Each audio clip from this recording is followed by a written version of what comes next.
Kit zone. காடு.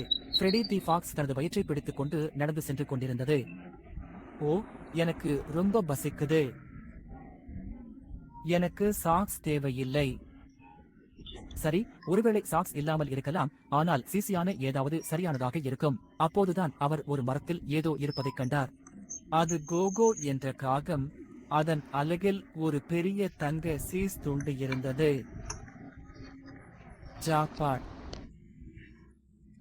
Freddy தனது உதடுகளை நக்கிவிட்டு தனது மிகப்பெரிய இனிமையான புன்னகையுடன் மரத்தடியில் அமர்ந்தார். காலை வணக்கம் கோகோ. என் ஐயோ, உன் இறகுகள் ரொம்ப பளபளப்பா இருக்கு. நீ ஸ்பார்க்கிள் ஷாம்பு யூஸ் பண்றியா?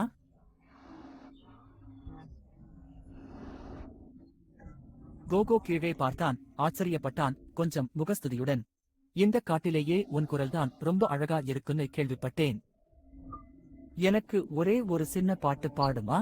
கோகோவின் கண்கள் மின்னின. அவள் பெருமையுடன் ஒப்பினாள், தன் அலகை திறந்து ஒப்பினாள். சீஸ் அவளது அலகிலிருந்து நேராக ஃப்ரெடியின் பாதங்களில் விழுந்தது.